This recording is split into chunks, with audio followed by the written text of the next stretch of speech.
Hey, it's Osman with House Einstein, and I'm here doing a client preview at 1140 Edinboro Drive.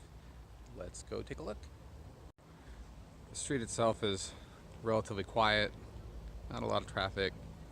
Kids playing on the street, which is always a good sign. And there's your 360. Alright, let's walk in and see what we're looking at.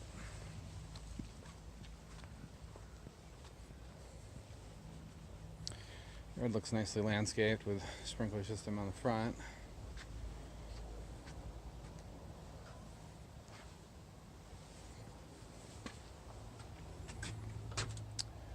An old-fashioned look with the railing around the front porch. It smells a little like new paint. Let's take a look inside.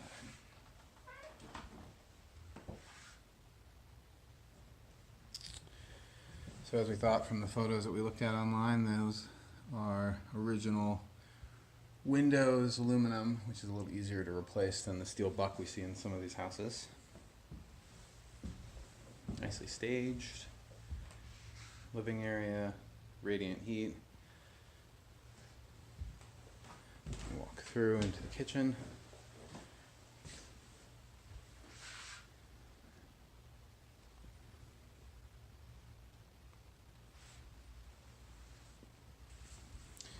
This flooring is probably LVP. Yeah. Luxury vinyl plank, which is a pretty good option for a really inexpensive renovation or future rental house. That's the pantry that we talked about. Alright. Go back into the backyard at the end. Main bath.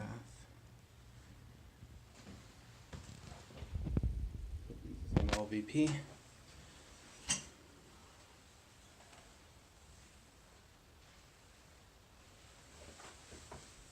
Towel work is okay.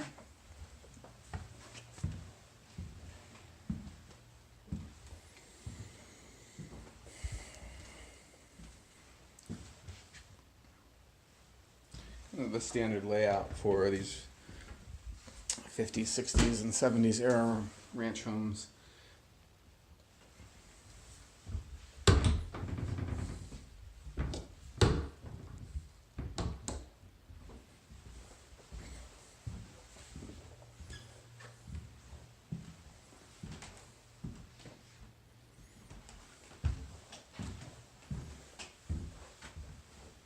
View out the window from the master.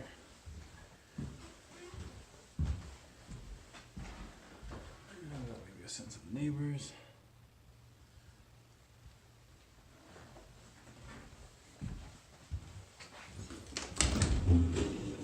So one of the big challenges in this era of home is closet size.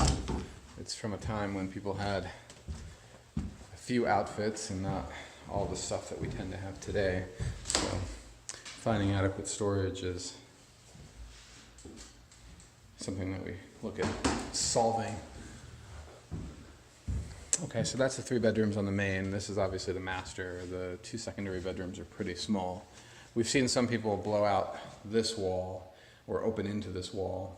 We've also seen some people combine these 2 rooms into one giant master, but this particular wall could be opened and this entranceway, this doorway, turn into a solid wall, and that becomes what I've seen people do is put in French doors over here and turn that into an office space.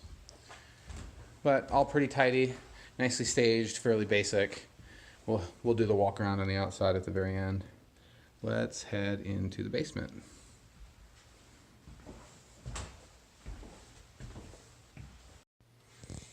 Okay, on down the steps, there's an exit and the landing out to the driveway, and then down the steps.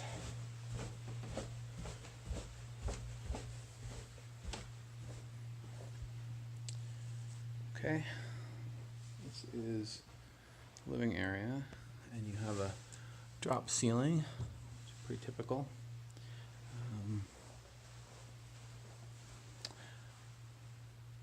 Looks like one time they had a fireplace here, and it's been sealed off. These are probably the water shutoffs. Yep, there we go.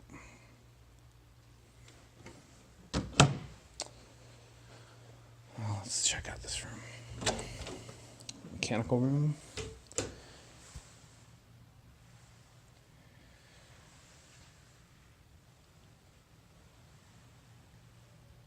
With a drain. Oh, I hear people upstairs coming through, so we'll keep walking and finish our tour.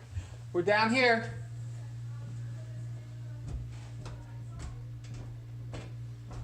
Sounds like Brigitte.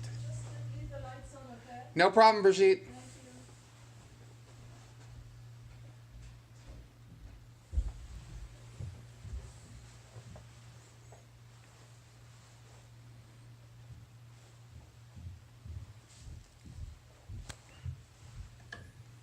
Okay. So this bedroom is actually the largest of any of the bedrooms in the house. I'll tell you one thing, these are definitely not egress windows, but that's not relatively expensive to remedy. About $3,000 a piece. The last time I got a quote, which was about a year ago. And that's soup to nuts, includes all of the permitting and the digging and concrete cutting. This house could be a little more. I don't know how they screen off the, I think we've already been here, but we'll just finish the walkthrough. Oh, that's right, this was the 1975 ice box, which was listed on the SPD. It's my age. Okay, oh, and there's a little hidden storage under the stairs. Whoa! Okay, yikes, he's scary. Okay, and then there's a little hidden storage area under the stairs with a little light, and they put in a little workshop, workbench with a safe built in. I'm 6'2" and I can't stand upright in this space, but somebody that's shorter could quite easily. So that's pretty cool. Okay, and that's the walkthrough of the basement. Let's take a look upstairs.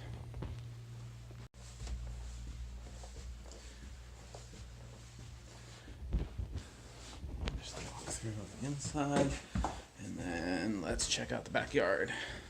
I was just telling one of our tenants in one of the properties we manage that almost all these old sliding doors, they don't seal very well, so the classic repair is to just put a wooden dowel there. Okay, into the backyard.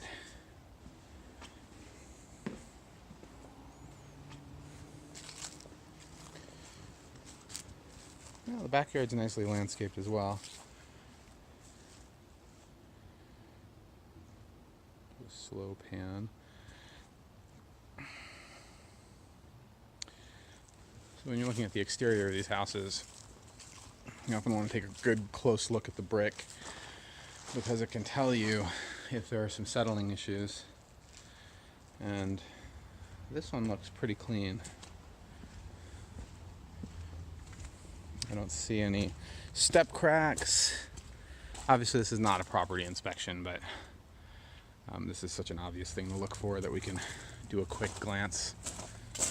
Lots of space on this side of the house and not overgrown with landscaping, which is nice.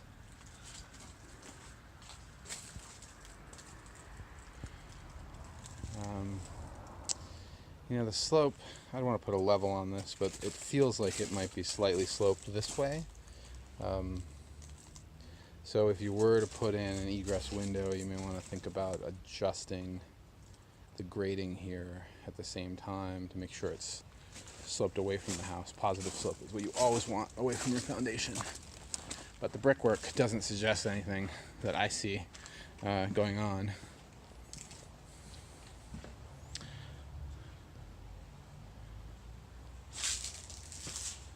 Yeah, actually it's one of the cleaner ones. The house I bought a year ago has quite a few hairline and step cracks going on, even though the foundation looks like it's in decent shape. This one is looking much better than that. I like the little garden area, and it's already irrigated, which is cool.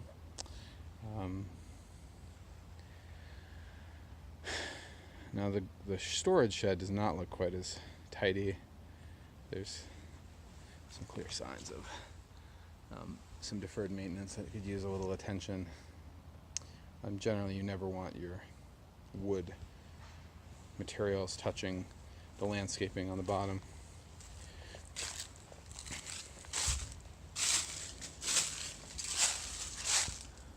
There's the side of the shed. So one of the first questions you're going to want to ask is, what is the neighbor's house? We should look at that too.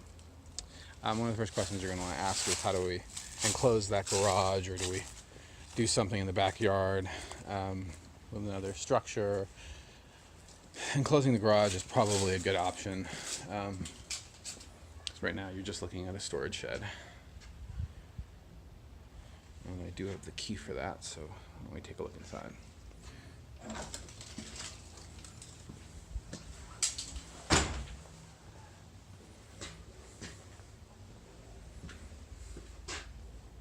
Okay, I got the lock off the storage shed. Here's what it looks like inside.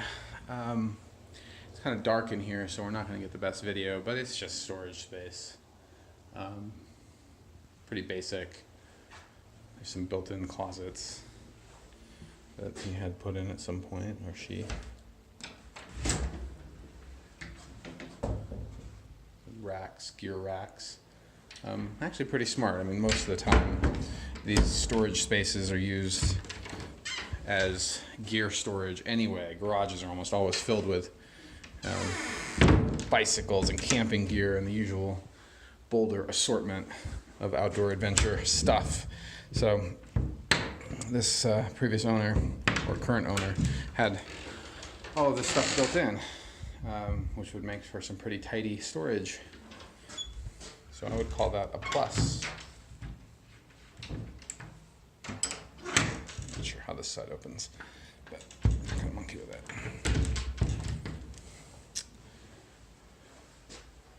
Little workbench area with power. That's also super handy. Along with a built-in vise, or a bolted down vise. So it's pretty much what you need for gear storage.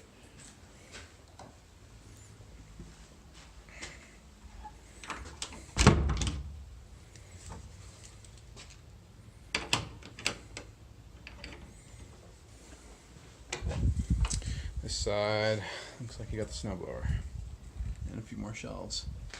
So for a carport, I would say this is pretty efficient and functional. And depending on current code and a whole bunch of other factors, my guess is you could probably retain it and enclose it. But we'll leave that for a builder or an architect that can walk you through the permitting process on that, because it's likely to have more requirements than you expect, and certainly I'm not speaking for the code. It's one of the reasons we always recommend visiting the building department. You know, we didn't really talk about the roof, but it's always a good sign when you see gutters, especially not brand new gutters, but gutters that have been there for a while on the roof. I mean, looks okay. It doesn't have obvious signs of issues from the ground level. The top ridge looks straight and flat. Shingles don't look ancient, so we'll let the inspector look more closely on that. And that's the exterior walk.